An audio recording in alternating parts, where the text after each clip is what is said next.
Mais il se trouve que ce n'est même pas ça. Le problème, ministre Birame Souleye Diop wax na ko léegi.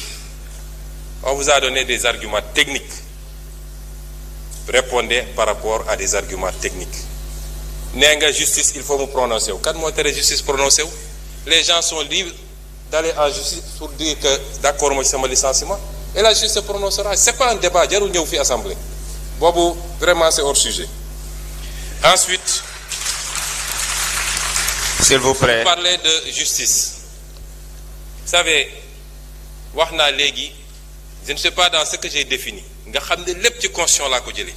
Lan mooy le changer régime bi. Est-ce que yow xam nga régime Sénégal kon? Est-ce que vous pouvez me dire, la constitution dit que c'est ça. Je rappelle que c'est ça, vous dites qu'on change de régime. Quand la constitution existante change de régime. C'est-à-dire, il faut arrêter d'être aérien. Dès leen wax loo xam ne dañ naan 1 plus 1 égale 2. Constitution article wax na lii. Est-ce que mooy nañ ko? Dee leen dellu si noonu ci politique parce que sinon da ngay di nekk di lëndëmal askan wi ci wax yoo xam ne amul bopp amul genn. La justice, elle doit être rendue. La justice a été discréditée depuis plusieurs années. Loolu du lu ñuy nëbb. Lu Sénégal yëpp d'accord la. La majorité des acteurs de la justice d'accord nañ ci. Magistrats, avocats, greffiers ñëpp d'accord nañu y a un problème. Kon loolu lu ñuy waxati. te ñi yàq justice nitu justice loxoom mi ngi ci lenn ci nitu justice yi du ñëpp parce que gis nañ li fi xew ak comment on a instrumentalisé des magistrats ba ñëpp ñaawlu ko loolu am na fi et cette justice là il faut l'aider à se redresser parce que erreur bi sénégalais yi warul def mooy jàpp ni dès lors qu'on a élu le président Bassirou Diomaye Faye le 24 mars mbir mi changé na déedéet. Il y a la volonté de changer, la conduite du changement et les résultats yu ñu war a am. L'État, c'est le même État qui est là, les mêmes agents, hauts fonctionnaires, magistrats, etc. Loolu c'est pas parce que changé nga président rek que loolu changé na de liggéey la boo xam ne au jour le jour lañ koy def. Ce qu'on appelle l'État profond, il est encore là avec ses habitudes te liggéey la boo xam ne du liggéey bu yomb. Mais la justice am na erreur bi nit ñi di def le peuple a le droit de dire que j'attends c'est le service public de la justice. Pourquoi on peut mettre la pression sur le président, sur le premier ministre, sur l'Assemblée et le peuple au nom duquel la justice est rendue n'a pas le droit de dire mais j'ai un problème ci sama justice nu muy doxee. Au nom de quoi? On dit le temps de la justice n'est pas le temps des hommes. Le temps de la justice est le temps des hommes parce que la justice est rendue au nom des hommes. Et en matière de justice, il y a un principe qui est important, la célérité. La justice doit être rendue avec célérité. Ça, c'est un principe fondamental du droit. Mën nañ ci poursuivre sax des magistrats lorsque par leur négligence dossiers yi dafa nekk ba peut-être sax génn ci dugg ci délai de prescription yi. On peut poursuivre disciplinairement des magistrats. Tey bi ñu jóg ñëwee gars yi def inventaire laaj leen dans les trucs dans les cabinets d'instruction ñaata dossiers lañ fa fekk des milliers de dossiers qui dorment là-bas depuis longtemps. On peut trouver des justifications peut-être amuñu suffisamment d'effectifs peut-être les conditions de travail mais en tout cas de cause la justice doit être rendue avec célérité parce que le citoyen doit pouvoir connaître son sort rapidement et la société doit pouvoir être édifiée sur le sort du citoyen.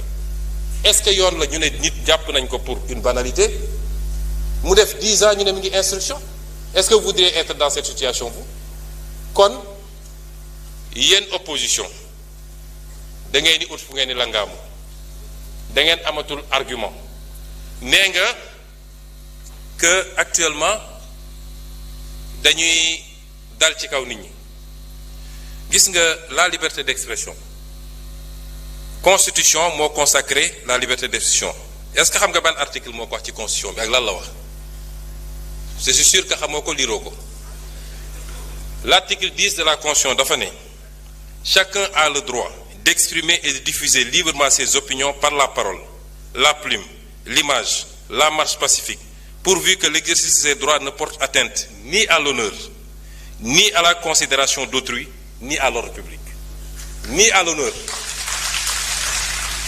parce que ce qui se passe actuellement cette opposition là nga xam ne ñemewuñu parce que xamante nañu ñoom ñooy dem jël ay xale yoo xam ne koo ci laaj mu ne la aw ma certificat yónni leen ci télé ne leen dem leen saaga ji pour attenter à l'honneur des gens, pour attenter à la dignité des gens, à la considération d'autrui et à l'ordre public. Et vous croyez que ça n'est pas au nom de la liberté? Moi, je vais vous dire une chose. Je ne me suis jamais intéressé à ces questions. Je n'ai jamais fait arrêter quelqu'un. Le ministre de la Justice est là.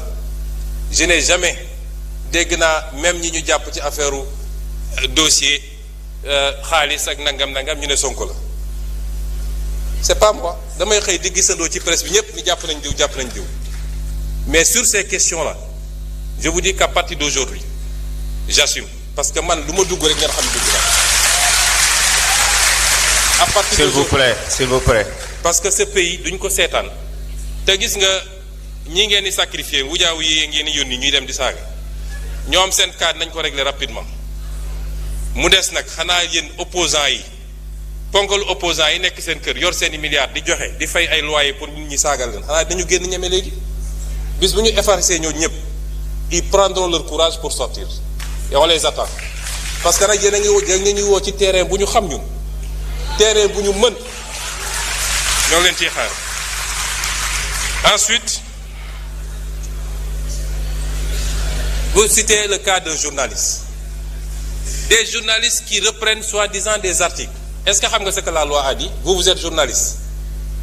Le responsable principal, c'est le rédacteur en chef ou le directeur de publication? C'est lui le premier responsable. Tu prends un article, tu dis, policiers, nous voulons gagner, nous voulons gagner, parce qu'on veut aller prendre des rebelles du FDC, remplacer les. Merci beaucoup.